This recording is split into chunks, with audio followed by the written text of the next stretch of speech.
Welcome to another episode of Lit with the Way. Today we're going to look at exponents and we are going to use John as our example. So this is John.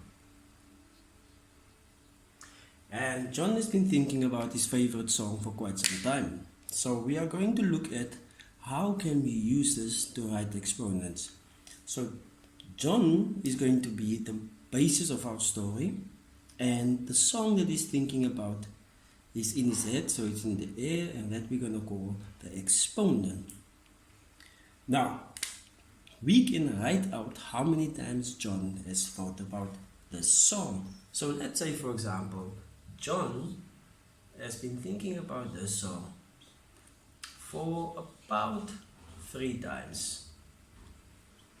So how can we write this?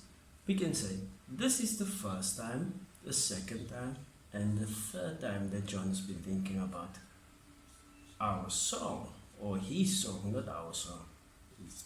He's thinking about it, we are writing about it. And we see each time that John is thinking about it, his smile gets bigger because the song makes him happy.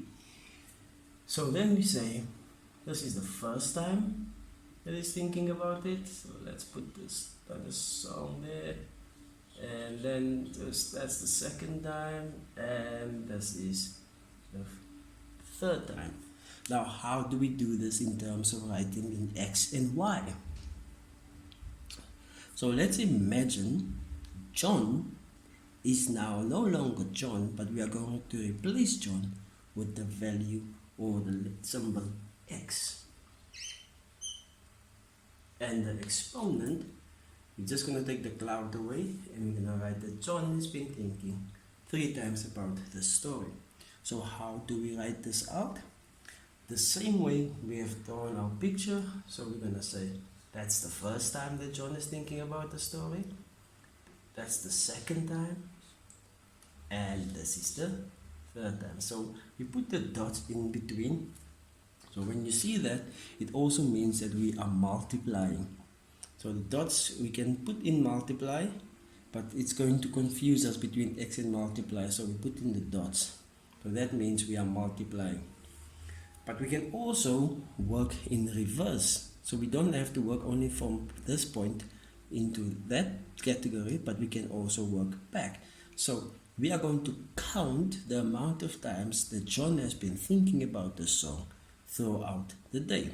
So the first time we recorded John thinking about the song was about 2 times, and then John was thinking about it once, and then John was also thinking about it, let's say 4, to make things interesting. So the first time we recorded, John has recorded that he has been thinking about the song twice.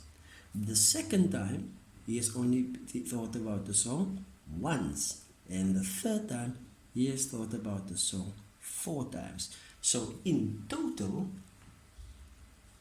John has been thinking about the song 1, 2, 3, 4, 5, 6, 7 times.